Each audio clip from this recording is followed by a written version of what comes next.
যে কোনো কাজ ছোট হোক বা বড় হোক তার জন্য কিন্তু একটা টেনশন থেকেই থাকে যে কিভাবে আমরা সেই কাজটা ভালোভাবে কমপ্লিট করব। তো সেই রকমই এই সরস্বতী পুজোটাকে নিয়েও আমাদের কিন্তু একটা বেশ চিন্তা ছিল যে ঠিকঠাকভাবে কমপ্লিট করতে পারবো তো। লাস্ট আমাদের পুজোটা খুব ভালোভাবে সম্পূর্ণ হয়েছে, আমরা এতে খুব খুশি। এই বছর তো আমার ছেলের হাতে খড়ি হলো। আর আগে আমরা যখন স্টুডেন্ট লাইফে এই সরস্বতী পুজোটাকে নিয়ে কত প্ল্যানিং করতাম যে এই দিন এই শাড়ি পরে বেরোবো, মানে কটার সময় বেরোবো তাও একটা টাইম দেওয়া থাকতো যে এই টাইমে আমরা সকলে মিলে সরস্বতী ঠাকুর দেখতে যাব। সরস্বতী পুজোর আগে কুল খাওয়া যাবে না, কুল খেতাম না, ঠিক আছে। সেইগুলো যেন কোথায় হারিয়ে গিয়েছে, মানে আগের মতো আর সেই আনন্দটা না পাই না। সব কিছুই আছে কিন্তু সেই আনন্দটা যেন মনে হয় যেন কোথাও একটা কমে গিয়েছে। এই ঘরটা আমার স্নানের আগে পরিষ্কার করা হয়ে যেত, কেননা পড়া ছিল বলে আমাকে বিকেলেই করতে হয়েছিল। নিচে যাব, নিচে গিয়ে ছেলের খাবার বানাবো, ছেলেকে খাইয়ে ঘুম দেব, দিয়ে এসে তারপর আলপনার কাজটা করব। আর মা ওদিকে পিঠে বানাচ্ছে, দাঁড়াও দেখাচ্ছি। অন্ধকারে দেখা যাচ্ছে না, মানে দিন দিন করে বসেছিল, ওই 4টের সময় করে বসেছে, কিন্তু আর দু একটা হবে, হয়ে গেলেই হয়ে যায়। সন্ধ্যা লেগে গিয়েছে। বিকেলে চলে এসেছিলো পাড়াতে ফুচকা, তো ফুচকা খেয়ে নিলাম আমি, আমার দেওর আর ছেলে 3জনে মিলে ফুচকা খেয়ে নিলাম। তারপর ছেলেকে খাইয়ে ঘুম দিয়ে চলে এসেছিলাম ছাদে আলপনার কাজ করতে। দেওরকে বললাম তুমি একটু গিয়ে দাও আর আমি সেগুলো আলপনা দিয়ে ভরিয়ে দেব।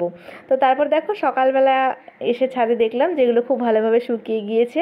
আর তারপর 9টার মধ্যে আমাদের সরস্বতী মাকেও নিয়ে আসা হয়ে গিয়েছিল। আমার ছাদ বাগানের কয়েকটা টব দিয়ে মায়ের দুপাশে সাজিয়ে দিয়েছিল আমার দেওর। এই বছর তো সরস্বতী পুজো পড়েছিল 2 দিন করে, ফেব্রুয়ারি মাসের 2 তারিখ আর 3 তারিখ। আমাদের বাড়িতে করা হয়েছিল কিন্তু 2 তারিখ রবিবারে। অনেক অনেক জায়গায় রবিবার দিনও পুজো হয়েছে, আবার অনেক অনেক জায়গায় সোমবার দিনও পুজো হয়েছে।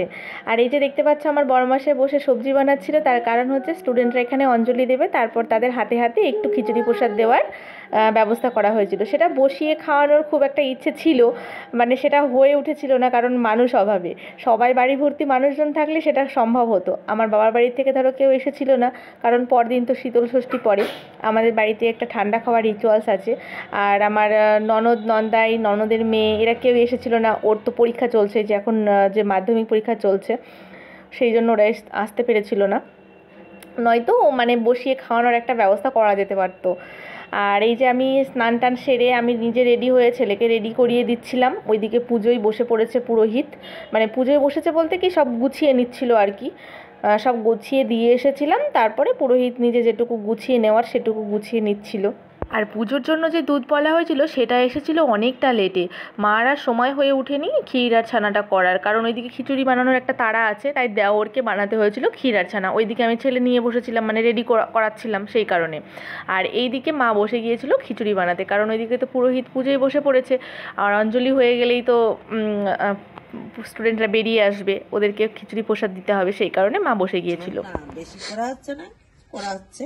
আচ্ছা, এই 2 হাঁড়ি মতো হবে। এইটা কি আছে? ডাল নাকি? ডাল আছে, বাদাম যাবে, ফুলকপি, আলু, মুগের ডাল, মুগ ডাল।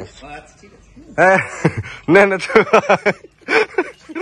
এই সরস্বতী পুজোর জন্য কোথাও পুরোহিত খুঁজে পাচ্ছিলাম না। শেষমেশ এই পুরোহিতের অ্যাড্রেসটা আমাদের কালী মন্দিরের পুরোহিত দিয়ে এই পুরোহিতকে আমরা বুকিং করে আমাদের পুজোটা সুসম্পন্ন করেছিলাম।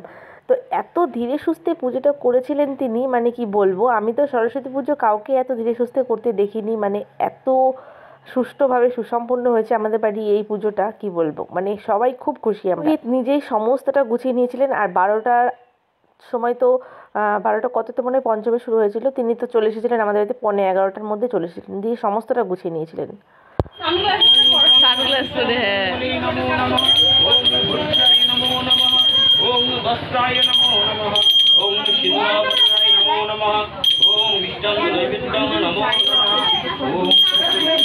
नमो नमः ओम सरस्वती ओम तस्मै श्री गुरुवे नमो नमः ओम ब्रह्मा विष्णु नमो नमः ओम ब्रह्मणाय नमो नमः।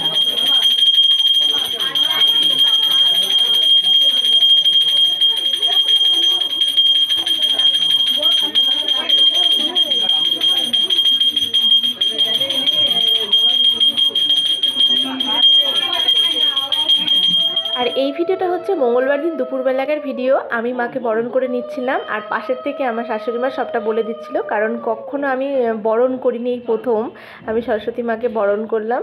মা বলে বলে দিল আর আমি করে নিয়েছিলাম। আর সোমবার দিন ঠাকুরমশাই এসেছিলেন, এসে খইদের ভোগটা দিয়ে গিয়েছিলেন।